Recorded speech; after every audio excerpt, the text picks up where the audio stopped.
Hello, and welcome back to the Compliance Kitchen podcast. This is Silvia, and today I want to take a look at first the 10th package of sanctions from the EU on Russia, and toward the end, I want to take a quick look at the new Disruptive Technology Strike Force, which was introduced by the Justice and Commerce departments. So before we get into it, please note that what you hear on Compliance Kitchen is not legal advice and it should not be used as such. Now, going into latest package of sanctions, this would be package number 10 that came out of the EU on the anniversary of the Russian war on Ukraine. So just kind of briefly, the EU has added a number of entities and people to the Russia sanctions list. There are also some additional trade restrictions, some enforcement and anti-circumvention measures were added as well. As far as the listed additional individuals and entities, this would include or included key decision makers within the Russian government who have not yet been listed, including government officials, Russian deputy ministers, members of the Federation Council of the Russian Federation, also people and entities who operate in the Russian defense and military sectors, also commanders from the Wagner Group, and companies that manufacture weapons for the Russian military. Further, there were people alleged to be responsible for forceful deportation and adoption of Ukrainian children. Also, proxies such as prosecutors in the non-government controlled areas of Ukraine. Also, those who continue to press the Kremlin's propaganda and spread disinformation in the media. There were some Iranian nationals who are alleged to be involved in supplying drones to Russia for use in Ukraine, and also certain economic actors, additional banks providing sources of revenue or financial support to the Russian government, including Alfa Bank, Rosbank, Tinkoff Bank, the National Wealth Fund of the Russian Federation, and also the Russian National Reinsurance Company. And also 8 people and 7 entities were added to the EU's human rights sanctions list due to their alleged links to the Wagner Group and involvement in serious human rights abuses in Sudan and Central African Republic. So those would be kind of in a nutshell the individuals and main entities.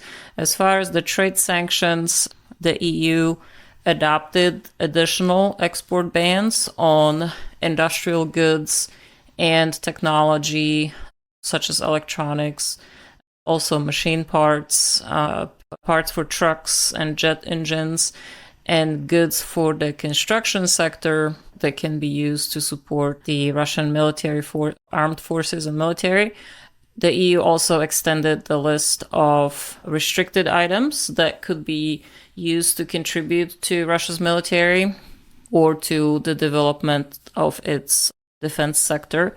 So they did this by adding certain electronic components that are used in Russian weapon systems and certain thermal cameras, electronic integrated circuits, and so forth to the list of restricted items.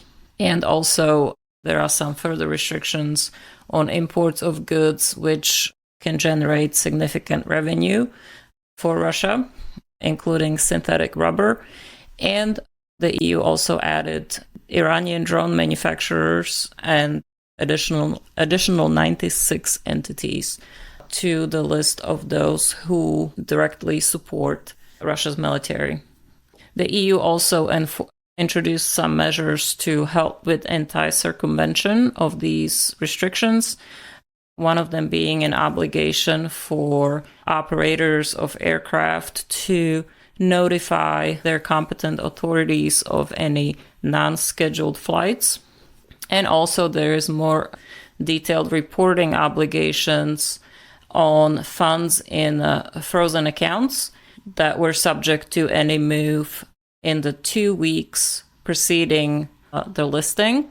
So there's additional reporting obligation around this. More on this is in the Council Regulation 2023-426.